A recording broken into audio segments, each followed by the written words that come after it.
Governor Spaight's final resting place here at his homestead in Clermont is always so inspiring. And he was such an accomplished patriot.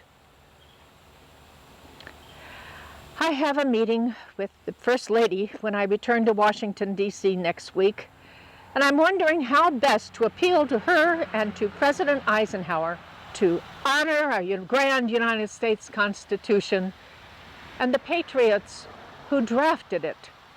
We already celebrate July 4th, our Independence Day from King George, from his English rule. I wonder what words of wisdom Richard Dobbs Spaight could give me now. Governor Spaight, is that really you? I can hardly believe it. And you are speaking to me here from your gravesite on Bryce's Creek Road? Yes, ma'am. Today I will be in your presence, not just your mind. Oh, I have many things to ask you. I've researched you and read a lot about you. I know that you signed the Constitution. I know that you're our 8th North Carolina governor and that you're a native Carolinian. I'm here for several reasons and seem to have your attention. Oh, indeed you do.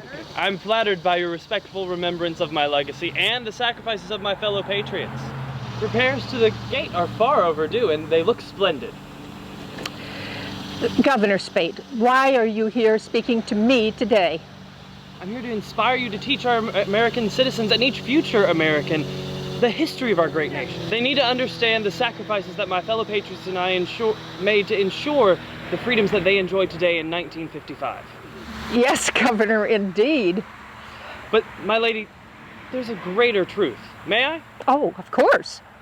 The sacrifices that my fellow patriots and I made in 1776 would have been for naught had the delegates of the 1787 Philadelphia Convention not been able to compose the Constitution. I know you're so proud of our grand Constitution. And it's a livable document. After all, I know that you, Hugh Williamson, and William Blount were delegates from North Carolina who signed it. Yes, by signing it, we endorsed a new constitutional republic.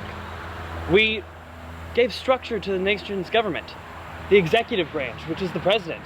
The legislative branch, which is the House of Representatives and the Senate. The judicial branch, which is the courts. We even went so far as to protect individual citizens' rights in the 10 additional amendments, and we separated federal and state powers. Well, oh yes. The 10 Amendments are Bill of Rights to the Constitution.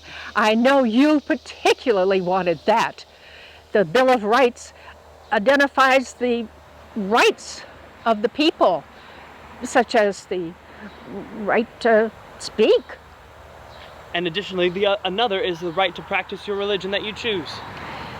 Did you know that the Constitution is continuing to change and grow?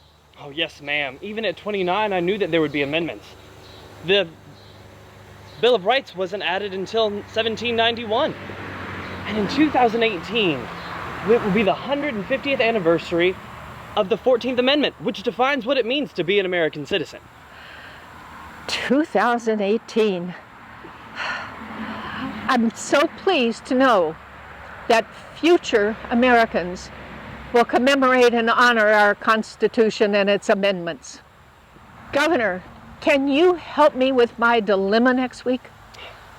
Miss Caraway, I believe that President Eisenhower must set aside time to study and learn what the Constitution is all about.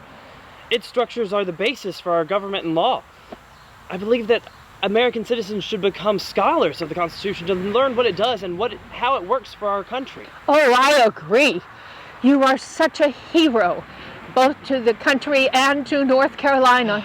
Let's see. In my time, I was a Revolutionary War officer.